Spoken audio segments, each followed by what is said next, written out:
Hello, this is Spellbinder, part 2 to this. It's scary.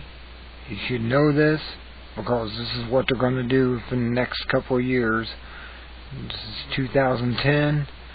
By 2012, Armed terrorists will be in full force. Listen.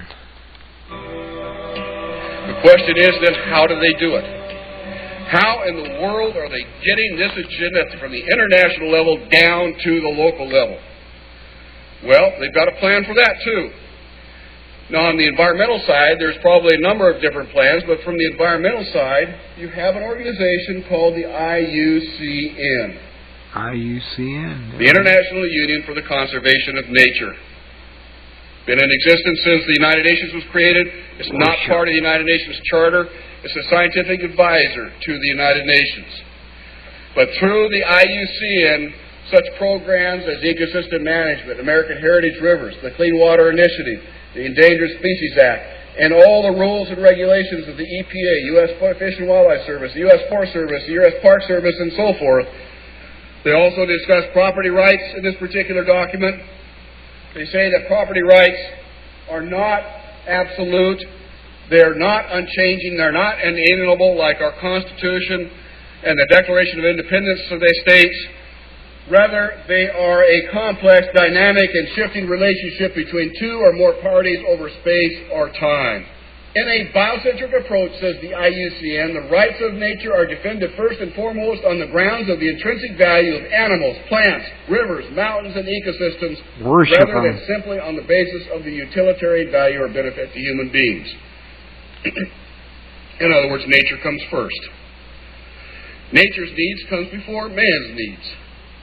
In a religious context, it's called pantheism, the belief that nature is God.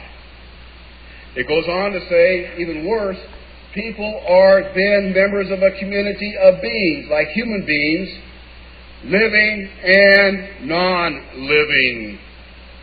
So a rock is now elevated up to the status of a human being, and they worship your rock in the eyes of this belief system. It's not hard to imagine that if you believe that humans are the cause of all of Earth's problems, that we're overpopulated. They give two solutions, and only two, to this problem.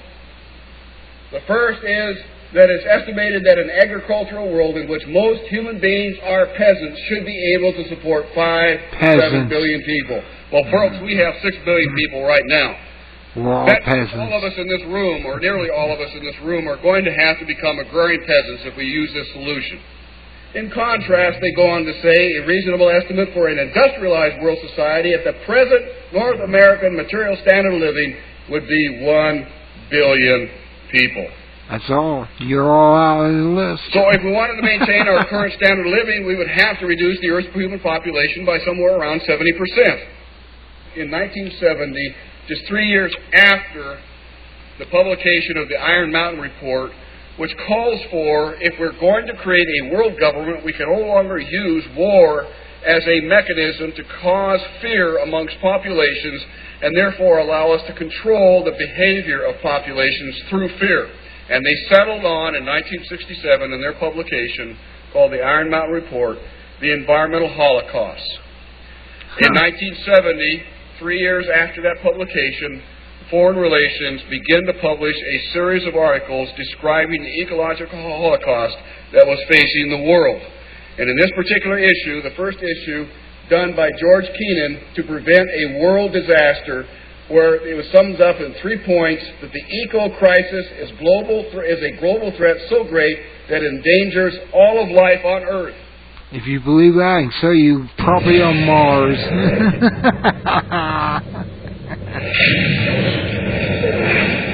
We are not the problem, they are. I wish you would wake up. The 10 hottest years ever. Here's another globalist. 14 years. And the hottest of all, Al Gore. We are causing global warming. This is really I wish I had his money. Issue so much as a moral issue. Temperature increases are taking place all over the world, and that's causing stronger storms. Yeah, right. Is it possible that we should prepare against other threats besides terrorists? The Craig has experienced. They created all. If this were to go, sea level worldwide would go up 20 feet. And I'll sell you property on Mars. Shanghai, 40 million people. The area around Calcutta, 60 million. Such a lie. The World Trade Center Memorial would be underwater. Think of the impact of a couple 100,000 refugees, and then imagine 100 million. Never be able to go to Mars. Those who deny global warming are just flat out wrong. Ellen Goodman from He's making buku bucks. Deniers are now on par with Holocaust deniers. Scientists silenced for questioning the threat of global warming. I know that I've had several friends who have essentially been told that if you speak out on climate change, you must do so in a citizen. If you do so through our organization or through our institution, you will essentially be fired. Once you realize how many holes there are in the consensus solution, you may begin to open up your mind to the other side of the global warming debate as a whole. Oh, yeah. Global warming. Sun. In the last century. They completely ignore the fact that there's this thing called the Oregon Petition that was signed by 19,000 professionals and scientists who don't agree with the idea that we are causing climate change. I can't tell you how many calls I've received from parents saying their kids are now being shown an inconvenient truth completely unchallenged, not just in science class, but in art and math classes. I have to speak out and say that the science we have is still incomplete, and the science we're being told by the IPCC is really incorrect science. True. Global warming paradoxically causes not only more flooding, but also more drought. Big hurricanes, tornadoes, fearsome diseases, polio, tuberculosis, West Nile virus, avian flu, SARS, polar bears that have actually drowned, mosquitoes, caterpillars, communism, slavery, global warming. Global warming, global warming. Aurelia Pesce, who actually created the Club of Rome and is the inner circle of the global elitists in 1991, stated that while searching for a new enemy to unite us, we came up with the idea that pollution, the threat of global warming, and the like would fit the bill. All of these dangers are caused by human intervention. The real enemy, then, is humanity itself. If you believe that, I sell you property on Mars. Global warming is a complete fallacy. Al Gore received a Grammy and the Nobel Peace Prize for a film that is filled with holes and mistruths. Ice cores taken 2,000 meters below the surface have enabled us to look at the last 160,000 years. We believe that in Greenland, the medieval warm period was about 1.5 degrees warmer on average than today. And they also show consistently warmer temperatures thousands of years ago before man-made greenhouse gases existed. Approach our time, we can see that in the period between 4,000 years ago and back to the period 2,000 years ago, which is actually the Roman age, the temperatures have been decreasing in Greenland by 2.5 degrees. Al Gore is made out to be a revolutionary figure attempting to save the planet, which is quite true. He just doesn't mention the fact that saving the Earth doesn't involve you. According to his agenda, it will result in massive land repossession and extreme limitations on food and water and fossil fuels for the public. And please note that Al Gore is a sustainable developer. The global warming lie is very popular today because it receives major media coverage and has an attractively titled goal of saving the planet.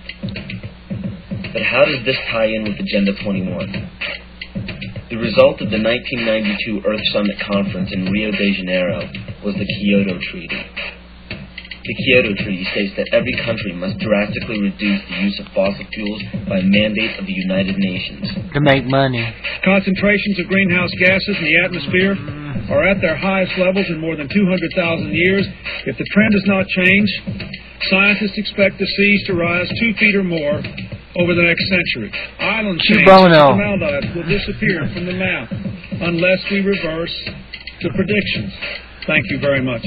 Follow the money. See who's making money. Him, Al Gore. 2007, 172 nations and other government entities have ratified the treaty. And if you were wondering how this ties into putting the Earth's priority above human survival in accordance with pagan beliefs, every country's deadline for the implementation of Agenda 21 and the Kyoto Treaty is in 2012. There we go. 2012, they're going to kill us all. We're not on their list of save. Gotta remember that. They're out to kill us all. And they're going to be the ones to make all the property and money off of this. That's what they want, actually land. They're land sharks. If you don't believe me, just look at them. They're out to possess it all. And if this wasn't enough, when the Pentagon was damaged in 9/11, they set a goal to have a completely new and improved Pentagon in December of 2012. Ooh, see? So Codex Alimentarius goes into effect at the end of 2009, which gives it 3 years for the Codex regulations on food to create billions of preventable diseases and deaths. When citizens of every nation are dying of starvation and diseases and fear for their lives because of global warming and major catastrophes, they will do what the public has been proven to do in times of great peril. They will beg for their government to step in and do something. That's right. How are they going to get you to join the new Illuminati? They're going to say, we have a solution. You see, one of the tricks of the Illuminati is they create a problem, and then they provide a William solution. Cooper. And pray tell, what will the United Nations suggest when there's a global problem? They will demand a global government, a new world order. Exactly as the Maya, Hopi, Kali Yuga, and many other pagan civilizations prophesied. By 2012, the Kyoto Treaty, Agenda 21, Codex Alimentarius, and the new Pentagon will be fully operational to enforce a new world order. And the new world religion is obvious. We will all worship the earth, Gaia, the mother goddess we saved from extinction from global warming. We will be told that to keep from repeating the mistakes that we made in the past, we must hold the earth in higher regard than humans, just as pagan traditions require. This is too obvious to ignore.